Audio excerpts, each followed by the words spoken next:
그날 밤에 여호와께서 기드온에게 이르시되 내 아버지에게 있는 수소 곧 7년 된 둘째 수소를 끌고 오고 내 아버지에게 있는 바알의 제단을 헐며 그 곁에 아세라 상을 찍고 또 이 산성 꼭대기에 내 하나님 여호와를 위하여 규례대로 한 제단을 쌓고 그 둘째 소를 잡아 내가 찍은 아세라 나무로 번제를 드리리라.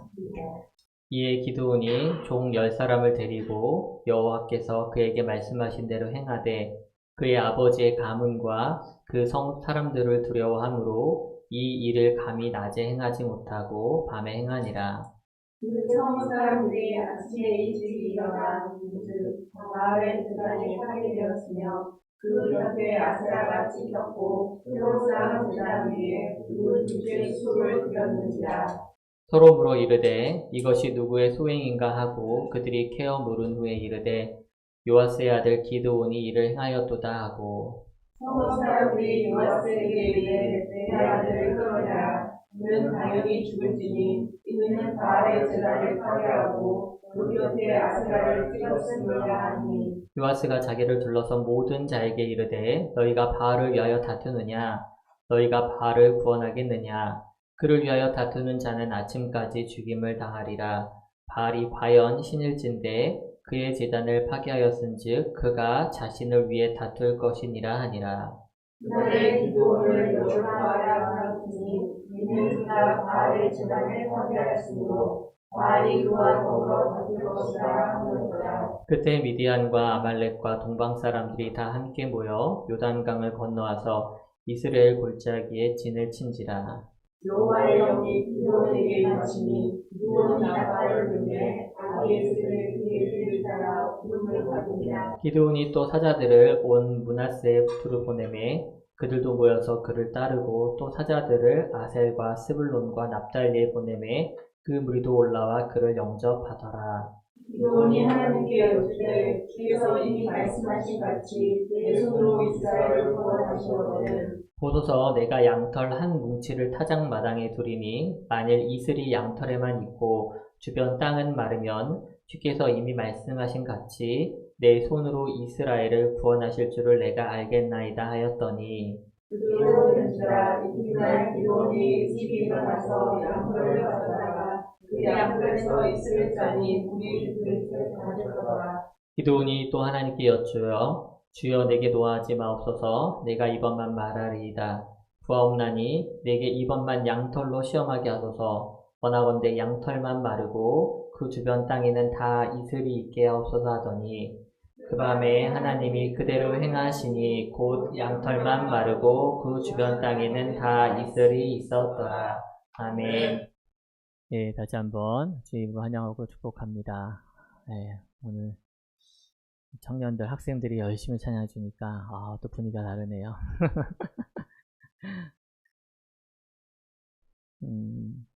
우리가 지금도 복도 보시면은 튀르키예와 시리아 땅을 위해서 기도해 달라는 내용이 붙어 있습니다. 주보에도 있고요. 여러분들 몇 달이 지났다고 해서 우리가 잊어야 되는 것은 아닌 것 같습니다. 우리가 평안하다고 해서 또한 잊어서도 안 될 것 같습니다. 한창 그 지진으로 힘들고 어려웠던 2월 달에 그 시리아 땅 바로 옆에서 사역하시는 선교사님께 우리 교회도 방문해 주셨었죠. 선교사님께 개인적으로 카톡이 왔습니다. 그러면서 지진으로 피해받고 있는 그 땅에 머물고 있는 한 기독교 가정을 만나러 넘어가게 된다고 기도를 부탁하시더라고요. 그러면서 계속해서 만나는 과정, 그 이외의 과정에 대해서 간간히 계속 보내주셨습니다. 아비규환이 된 그 도시에서 한 자매와 그 10대인 딸을 같이 만나게 되었는데 가봤더니 그 모녀가 낯선 사람들 사이에서 위태롭게 지내고 있는 것을 보게 되었습니다. 그러면서 처음 만나게 된 선교사님께 떨면서 빨리 이곳을 벗어나고 싶다라고 말을 했더랍니다. 그것을 보고 선교사님께서 주님이 나를 이곳에 보내신 이유가 있구나라는 것을 깨닫게 되셨고 그 즉시 짐을 챙겨 들고 호텔로 그 모녀를 데리고 피신을 하게 합니다. 그 이외에도 마치 선교사님 표현대로 그래요. 태백산맥을 넘는 듯한 그 좁은 산길과 또 눈 덮인 산들을 넘어가면서 정말 육체적으로 힘들고 어려웠지만 그 과정 가운데 마치 한편으로는 가족 여행을 하는 듯한 그런 기분을 주셨다면서 하나님께 감사하다고 인도하심을 느낀다고 저에게 말씀해 주셨습니다. 그 과정 가운데 평생 무슬림으로 살아온 그 15살 난 딸, 그 딸에게 복음을 전하게 됐고 이미 엄마와 이모는 복음을 받아들였기 때문에 개종한 그리스도인을 살고 있었는데 그 아이에게도 복음을 전할 수 있는 기회를 주셨습니다. 모든 것이 무너진 그 죽음의 땅 그곳에서 그 과정 가운데 도리 하나님께 정말 급하게 일하시는구나. 그 가운데서도 생명을 구원하시구나라는 것을 깨닫는 귀한 체험이 되었다라고 말씀해 주셨습니다. 하지만 여전히 모녀는 여전히 어려움과 위험 가운데 있습니다. 왜냐하면 먼저 개종한 가족들이 있는 이집트로 가야 하는데 비자 문제가 가장 걸려 있고요. 그 비자를 재발급하는 과정 가운데 아직 여전히 무슬림인 가족들에게 들키게 되면은 목숨의 위협을 받기 때문에 그 남은 과정까지도 기도를 부탁한다고 연락해 오셨습니다. 사회적 소수이며 약자인 이 두 여성이 지진으로 무너진 그 땅에서 게다가 친인척의 위협을 받는 그 가운데서도 믿음을 지키고 세워가는 모습이 참 안타까우면서도 참 저에게 주는 울림이 있었습니다. 우리는 이 땅에서 이렇게 편안하고 안전하게 평안하게 신앙생활을 하는데 동시대에 다른 땅에서는 기존에 누리던 모든 것들을 내려놓고 순수한 신앙을 지키려는 그런 사람이 여전히 있다는 것에 참 부끄럽기도 하고 나의 신앙의 모습은 어떠한가를 좀 돌아보게 되었던 것 같습니다. 우리가 이제 지난주에 이어서 계속해서 사사기 6장을 통해서 기드온을 만납니다.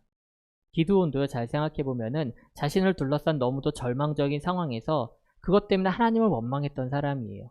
도대체 출애굽의 하나님은 어디 계시며 믿음의 선조들에게 나타나신 하나님은 어디 있냐고 그렇게 하소연하던 사람이죠.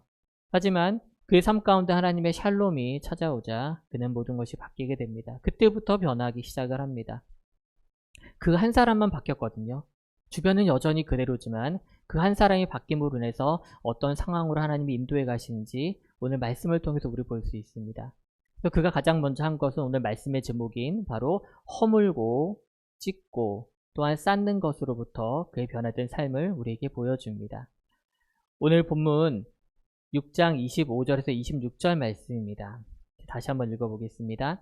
그날 밤에 여호와께서 기드온에게 이르시되 내 아버지에게 있는 수소 곧 7년 된 둘째 수소를 끌고 오고 내 아버지에게 있는 바알의 제단을 헐며 그 곁에 아세라의 상을 찍고 또 이 산성 꼭대기에 내 하나님 여호와를 위하여 규례대로 한 제단을 쌓고 그 둘째 수소를 잡아 내가 찍은 아세라 나무로 번제를 드릴지니라 하시니라.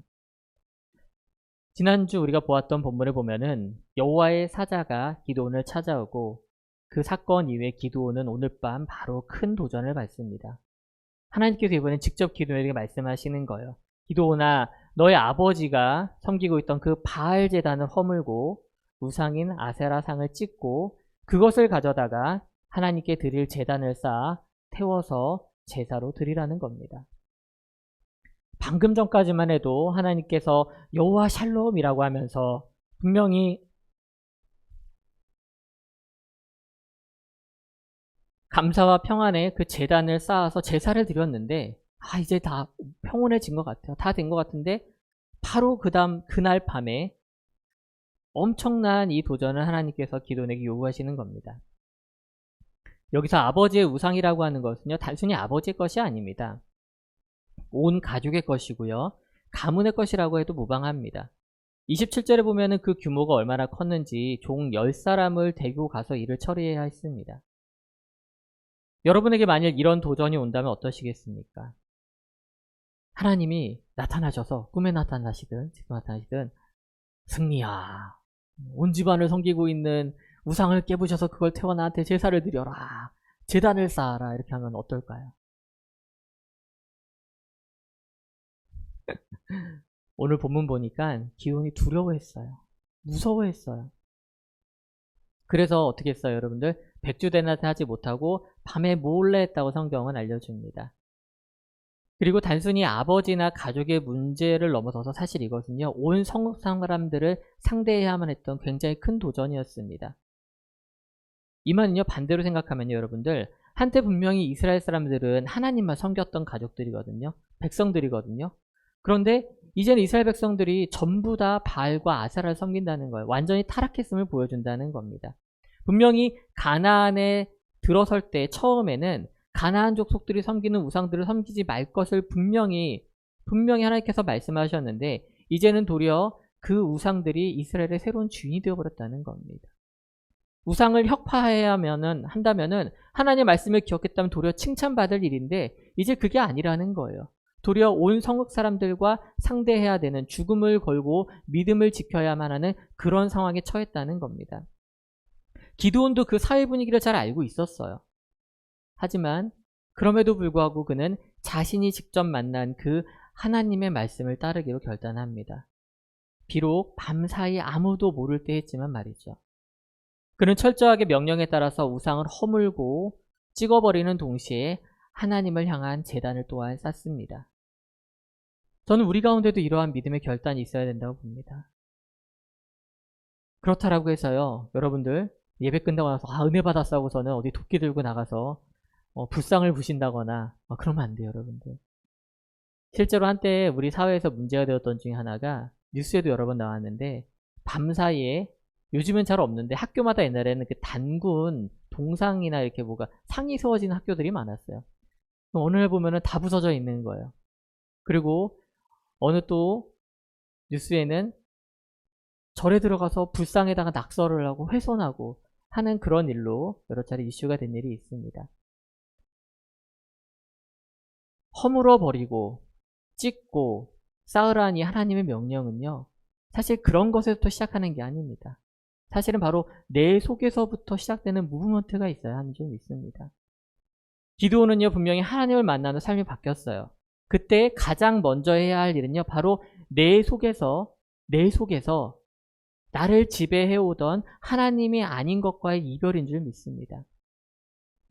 허물다라는 말에는요 여러분들 헐어버리다 또는 부수다 또는 전복하다라는 뜻이 있습니다. 또한 찍다라는 말에는요 자르다, 베어내다 뜻과 함께 한 걸음 더 나아가서 언약을 맺다, 연맹을 하다 이런 뜻을 가지고 있습니다. 지금 무슨 말이냐 정리하면은 하나님이 아닌 것들을 잘라내고 베어내고 기존에 그들과 맺었던 언약은 이제 소멸하고 하나님과 새로운 관계, 하나님과 새로운 언약을 맺는 삶으로 변화돼야 한다는 것입니다. 그것은 단순히 눈에 보이는 우상을 부수는 것만으로 되는 것은 사실 아닙니다. 그동안 내가 이 사회와 풍조에서 살아가기 위해서 의지하고 또한 힘써 일했던 방식과의 이별을 의미하는 것입니다. 바알과 아세라가 무슨 뜻입니까? 바로 그 땅의 풍요와 다산을 의미하는 신입니다. 가나안에 왔으니까 이제 가나안 법을 따라서 가나안 방식을 따라 살아야지라고 했던 그 생각이 근저에 깔려 있었기 때문에 사람들이 점차 하나님을 버리고 바알과 아세라를 선택했다는 것이에요. 우리가 이 세상에 사니까 이 세상의 규칙과 법을 따라야 한다는 것, 세상의 흐름과 유행을 따라야 한다는 것, 그런 방식과 같다는 겁니다. 하나님은요, 하지만 분명히 우리에게 두 가지 마음을 원치 않으신다는 거예요. 하나님은 분명히 우리에게 한 가지 마음을 원하시는 줄 믿습니다. 나의 백성이 그 유일한 구원 되시는 하나님 한 분만을 바라보게 원하신다는 것. 그게 우리에게 바라는 하나님의 심정이라는 것입니다. 세상의 법과 질서를 무슨 파괴하라고 허물라고 하는 게 아니에요, 여러분들. 이 세상을 살아가되 다만 이 가운데서도 우리는 하나님의 원리와 방식을 따르는 그리스도인이 되어야 한다는 것입니다. 그래서 26절 사타라는 말을 좀 자세히 보면요. 거기에 보면은 건축하다, 짓다, 세우다라는 뜻이 있습니다.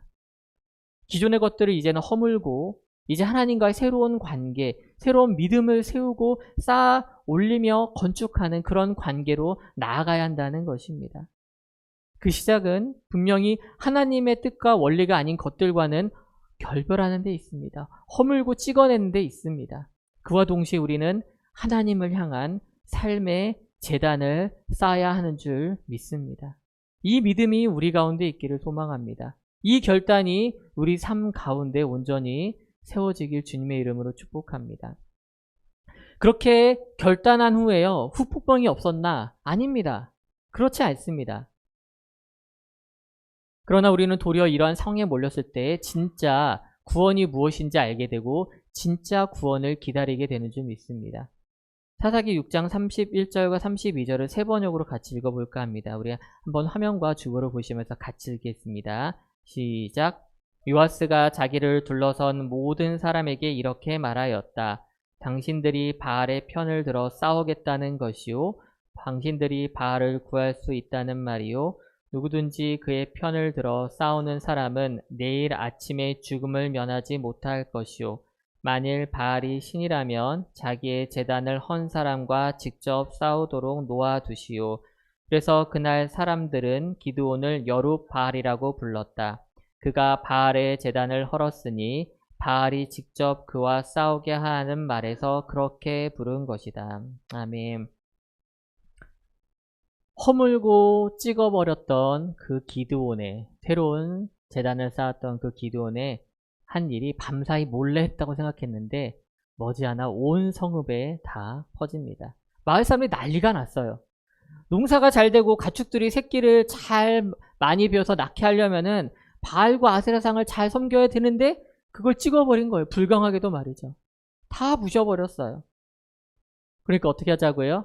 기드온을 잡아 죽이자고 합니다. 근데 그때 기드온의 아버지인 요아스가 길을 막아서죠. 아버지는 아버지인 것 같아요. 분명히 아버지의 바알과 아세라상을 부셨다고 나오는데 그럼에도 아버지가 나섭니다. 그리고 아들 기드온을 살리는 묘책을 냅니다. 뭐라고 말합니까? 진짜 바알과 아세라가 진짜 신이라면은 자신의 제단을 허물어버린 사람과 직접 싸울 거니까 참견하지 말고 그냥 두자는 겁니다. 그냥 두자는 거예요. 예레미야 선지자가 우상에 대해서 예레미야 10장 5절에 이렇게 말합니다. 그것들은 논에 세운 허수아비와 같아서 말을 하지 못한다. 걸어 다닐 수도 없으니 늘 누가 메고 다녀야 한다. 그것들은 사람에게 재앙을 내릴 수도 없고 복도 내릴 수 없으니 너희는 그것들을 두려워하지 말아라. 이게 우상의 실제라는 겁니다, 여러분들. 우리 또 한 명의 믿음의 조상을 좀 생각해 봤으면 좋겠습니다. 아브라함을 한번 우리 생각해 보죠. 아브라함의 아버지의 직업 혹시 여러분들 아시나요? 아시는 분도 계실 텐데 아브라함의 아버지의 직업이 뭐였냐면 바로 이 우상을 깎아 만들던 팔던 사람이었어요. 우상을 깎아다가 시장통에 팔던 그런 사람이었어요. 그래서 어쩌면은 저는 그런 생각이 드는 거예요. 아브라함이 하나님을 만났을 적에 순전하게 하나님의 말씀을 들을 수 있었던 것이 하나님을 직접 살아계신 상태로 만났을 적에 정말 하나님께서 말씀하신 대로 살던 땅에서 떠나 지시할 땅으로 갈 수 있었던 것이 바로 그 환경 때문이 아니었나라는 생각이 듭니다. 왜냐면은 아버지를 보니까 아버지가 그냥 산에 가서 나무 해온 거 가지고 막 깎아요. 근데 그걸 파니까 사람들이 너무 좋아하는 거예요. 근데 자기는 알거든요. 그게 어디서 왔고 어떻게 만들어졌는지. 그게 그저 허울뿐인 믿음이라는 걸 넘어도 잘 알았다는 겁니다. 그런데 자신은 어때요? 자신은 그 나무에 절하지 않는 사람이에요. 그 나무가 어떤 의미인지 알기 때문에 정말 살아계신 하나님을 만났을 때 1대1로 그 하나님 만났을 적에 하나님께 순종하며 지시할 땅으로 나아갈 수 있었던 것입니다. 그러니까 그는 아버지가 만들어둔 그 수많은 나무 조각들을 두려워할 필요도 없었고요. 숭배할 필요도 없었습니다. 그저 내가 아버지 명령에 따라서 지고 나르던 그 나무 조각들, 그게 나의 진짜 구원자가 될 수 없음을 일찍 깨달았다는 겁니다. 기드온 역시 자신의 도끼와 칼날 아래 무너진 이 바알과 아세라에게 진짜 구원이 없음을 몸소 깨달았게 됐습니다. 사람들의 위협 가운데서도요, 진짜 구원자가 되시는 하나님만을 바라볼 수 있게 되었다는 것이죠. 여러분들 기드온의 이름의 뜻을 혹시 아시나요? 기드온의 이름의 뜻? 예, 재밌게도요, 이 기드온이란 사람의 이름의 뜻이 벌목꾼이에요. 벌목꾼. 나무를 베는 사람이라는 거죠. 오늘 그 이름대로, 정말 이름대로 그가 나무로 만든 바알 제단과 아세라 신상을 파괴하고 진짜 벌목합니다. 그래서 그날 사람들은 기드온을 여룹바알이라고 불렀다. 그가 바알의 제단을 헐었으니 바알이 직접 그와 싸우게 하라는 말에서 그렇게 부른 것이다. 아멘. 여룻바알이란 뜻은요, 바알과 논쟁하다, 바알과 다투다, 바알에게 대적하다 이런 뜻을 가지고 있습니다.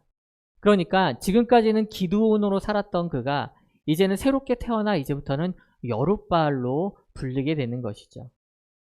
기존에는 기드온 역시 어떻게 살았어요? 사실은 바알이란 그 이름이 잇대어서 기대서 살았던 사람이에요. 그 그늘 아래서 살았던 사람이죠. 근데 이제 진짜 구원을 그 나무 조각에서 찾지 않고 이제 살아계신 하나님을 바라보면서 진짜 구원을 기다리는 삶으로 바뀐 줄 믿으시기 원합니다. 여러분, 여러분의 진짜 구원은 어디 있습니까? 여러분은 정말 살아계신 하나님을 기다리는 자입니까? 아니면 여전히 하나님이 아닌 다른 무언가에 기대어서 살고 있습니까? 기드온도요, 한때는 하나님이 어디 있냐며 조상들의 하나님이 더 이상 존재하지 않는다며 하늘을 향해서 삿대질하던 그런 사람이었어요. 그렇게 살던 사람입니다. 미디안 족속이 무서워서 숨어서 타작을 하고 자신을 큰 용사라고 부르며 다가오는 하나님의 사자를 알아보지 못했습니다. 하지만 하나님의 샬롬이 그의 삶을 휘감았을 때 그는 완전히 변화됩니다. 그 장면에 대해서 오늘 본문 34절은 다시 이렇게 표현을 하는 것입니다.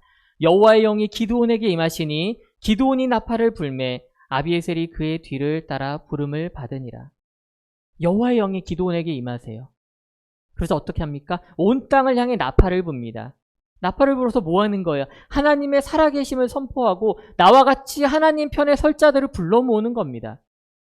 모든 사람이 바알과 아세라 편에 서서 가짜 구원을 바라고 있을 때 하나님을 경험하고 하나님을 만난 기드온은 비록 한 사람 혼자였지만 자신의 거짓 신앙을 허물고 찍어내어버리고 그 다음 진짜 신앙을 쌓기 시작한 것입니다. 진짜 그 믿음을 쌓기 시작했을 적에 진짜 구원의 역사를 만나게 되는 것입니다. 그리고 하나님께서 사람을 붙여주기 시작하시는 거예요. 여러분들, 이 사건이요, 얼마든지 우리에게도 일어날 수 있는 사건입니다. 제가 말씀을 준비하면서 자료를 찾다가 아주 흥미로운 뉴스를 하나 보았습니다. 바로 2년 전에 이스라엘에서 비문이 하나 발견되었는데 3100년 전쯤 것으로 알려진 이 비문에 대해서 예루살렘 포스트라고 하는 신문에서 보도를 했습니다. 보도 내용은 이렇습니다. 이스라엘 문화재 관리국이 이스라엘 남부 키랴트 갓이라는 지방 근처에 있는 키르벳 에르라이라는 곳에서 여룻바알이라고 이름이 쓰인 3100년 전 비문을 발견했다는 겁니다. 예루살렘 포스트에 따르면요, 도자기 물병에 새겨진 이 여룻바알이라는 이름은 성경 본문 밖에서는 처음으로 발견된 것이라고 합니다. 성경 역사 가운데 우리가 글로만 보았던 이 여룻바알이라고 하는 단어와 이름이 바로 우리 시대에 다시 발견되었다는 것이죠. 그래서 기드온의 사건이 여러분들 나의 사건이 될 수 있는 거예요.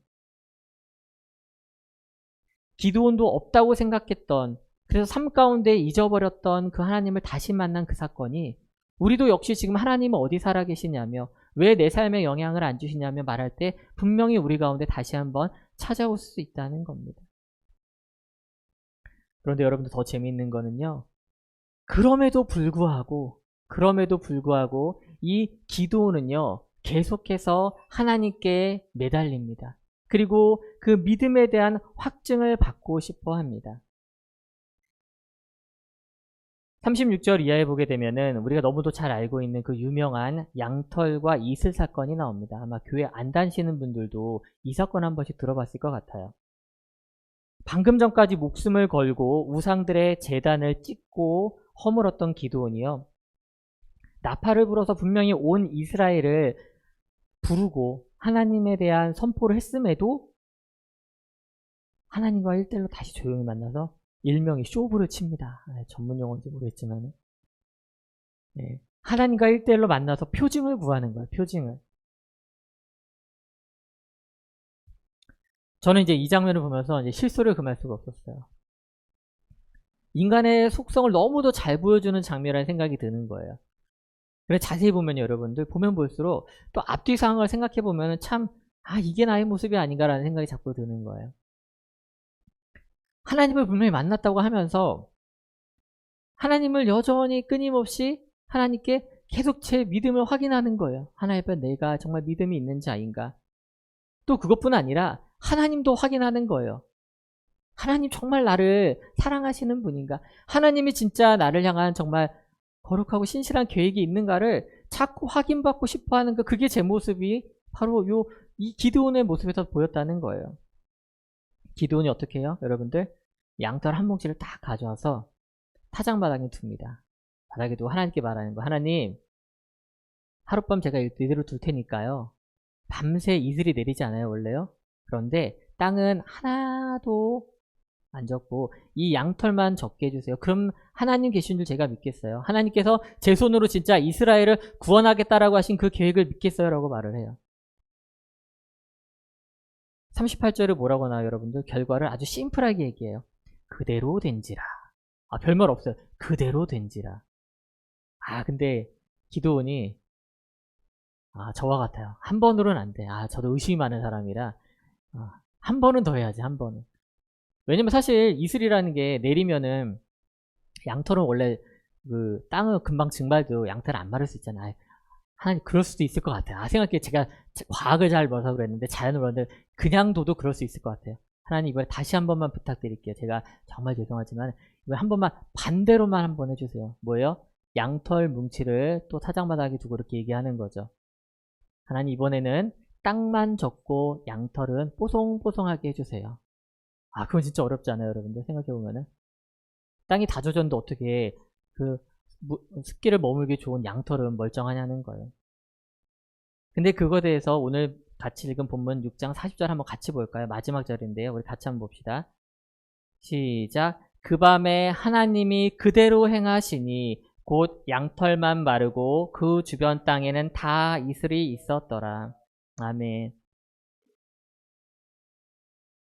하나님은요 또 아무 말 없이 기드온의 요구를 들어주세요. 오늘 하나님의 행동에 대해서 성경이 뭐라고 말합니까? 그저 그대로 되었다. 그대로 행하셨다라고 해요. 기드온이 요구한 그대로 행하셨다는 거예요. 하나님이. 저는 이 장면을 보면서 그럼에도 모든 것이 사실은 그대로임을 보게 됩니다. 그럼에도 모든 것이 그대로임을. 사람이 때로는요 하나님의 능력과 사랑을 의심하면서도요 재확인 받고 싶어하는 것 그게요 그때나 지금이나 그대로라는 거예요. 3000년 전 기드온이나 더 이전의 사람들이나 지금의 저나 똑같다는 거예요. 근데 더 재밌는 건요 하나님 역시 그대로라는 거예요. 하나님 역시 죄악에 빠진 사람들을 구원하고 그것을 작정하시고 그대로 행하시는 것 그것도 그럼에도 불구하고 그대로라는 겁니다. 참 재밌지 않습니까? 하지만 여러분들 이 사건을 통해서요 중요한 거는 기드온이 믿음이 없는 사람에서 믿음이 있는 사람이 되었다는 겁니다. 두려워 떨며 포도주 틀에서 숨었던 그 사람이 이제는 모든 사람을 이끌고 전쟁에 나가는 용맹한 사람이 되었다는 겁니다. 몰래 숨어서 나무나 베던 그 기드온이 바알과 다투는 이제 여룻바알이 되었다는 게 오늘 말씀에서 우리에게 해주고 있는 중요한 내용인 줄 믿습니다. 사랑하는 성도 여러분, 이러한 하나님이요, 이러한 하나님이 오늘 기드온을 만나주신 하나님이요, 여러분 한 명 한 명 지금도 만나길 원하시는 줄 믿습니다. 여러분의 삶 가운데 하나님의 임재와 간섭에 대한 어떤 의심이 드십니까? 정말 하나님이 나와 함께 하시는지 의심이 드시나요? 너무도 당연하죠. 너무도 당연합니다. 도대체 내가 뭐라고? 내가 뭐 교회를 열심히 다닌 것도 아니고 내가 와도 내가 믿음이 없는 것 같고 또 내 신앙이 아니라 그냥 엄마 아빠 신앙 같고 또 내 신앙이 아니라 내 믿음이 아니라 내 아내의 믿음, 내 남편의 믿음 같은데 도대체 나는 허울뿐인 그런 교회 다니는 그런 사람 같은데 그렇게 당연히 생각이 들죠. 여러분들 그런데 그래도 괜찮아요. 그래도 괜찮다는 겁니다. 하나님께 하소연해도 돼요. 있는 마음 그대로 다 드러내셔도 됩니다. 하나님께 믿음의 증거를 보여달라고 해도 그것도 괜찮습니다. 하나님은요, 여러분을 만나기 위해서 여러분 한 명 한 명의 구원에 이르는 그때까지 하나님은 일하시는 분이세요. 그 더한 것을 요구해도 하나님은 그대로 행하시는 줄 믿으시기 원합니다. 어떤 일까지 하셨어요, 여러분들? 하나밖에 없는 아들 예수 그리스도를 십자가에 못 박기까지 나를 사랑하신 분이 하나님이세요. 여러분들을 사랑하신 분이 바로 하나님이시라는 겁니다. 나의 믿음을 하나님께 솔직히 내어놓고 하나님을 인격적으로 만난 그 축복의 만남이 다시 계속되기 원합니다. 그래서 내 속에 있는 그 가식과 헛된 믿음을 허물고 찍어내고 그 자리에 다시 한번 믿음의 하나님을 향한 그 믿음의 초석을 쌓는 귀한 결단이 우리 가운데 있기를 원합니다. 그 작은 초석 같지만요, 다 허물고 이제 막 시작한 것 같지만 그 위에 하나하나씩 쌓아 올리는 그 믿음을 보고 하나님께서 여러분들 향해 기뻐하시며 여러분들 향한 계획을 이루실 줄 믿습니다. 여러분이 있는 그 땅, 그 삶의 그 자리에서 이러한 하나님을 만나시는 축복의 만남이 있길 주님의 이름으로 축복합니다. 아멘.